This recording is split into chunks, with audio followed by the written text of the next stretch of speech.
ஸ்ரத்தையோடு கணபதியை தியானியுங்கள்.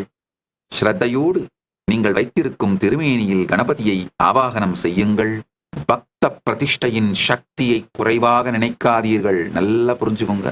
என்னால குறைந்தபட்சம் 10,000 வரலாற்று சான்றுகளை அளிக்க முடியும். ஒரு முறை பிரதிஷ்டை பண்ண திருமேனி மண்ணுக்குள் புதைந்தாலும், புற்று மூடினாலும், மரம் மூடி மறைத்தாலும், மண் மூடி மறைத்தாலும், யாராவது ஒருவர் கனவுல போய் சொல்லி, பக்தர்கள் கனவில் சொல்லி, தானாய் வெளிப்பட்டு தனக்கென ஆலயம் அமைத்துக் கொண்ட கதைகள் வரலாற்று சான்றுகளோடு 10,000ஆவது என்னால சொல்ல முடியும். அதனால் தயவு செய்து பக்த பிரதிஷ்டையின் சக்தியை குறைவா எடை போடாதீங்க. நம்முடைய இறைவனுடைய திருமேனிகள், இந்த பிராண பிரதிஷ்டை செய்து வைத்திருக்கின்ற திருமேனிகள் சாதாரணமான ஒரு பொருள் கிடையாது. அது பரம்பொருள்.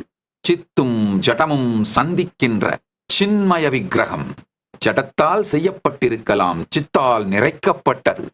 அதனால உணர்வாலே நம்ம எல்லாம் ஒன்றாக இணைத்திருக்கும் அந்த இணைப்பின் பரமாத்மாவான அந்த பரமாத்மாவின் மூலமாக, ஆதி மூலமாக இருக்கும் மகாகணபதி பரம்பொருளை தியானியுங்கள். இப்பொழுது அவர் நம் எல்லோருடைய உயிர்க்குள்ளும் எழுந்தருளி எல்லா நன்மையும் தருவார். கேட்கும் வரமெல்லாம் கொடுப்பார், கேளா நிலையும் கொடுப்பார். உங்கள் எல்லா பிரச்சனைகளுக்கும் தீர்வுகளை பெற பகவான் நித்யானந்தரை கேளுங்கள். ஆஸ்க் நித்யானந்தா AI சேனலை சப்ஸ்கிரைப் செய்யுங்கள்.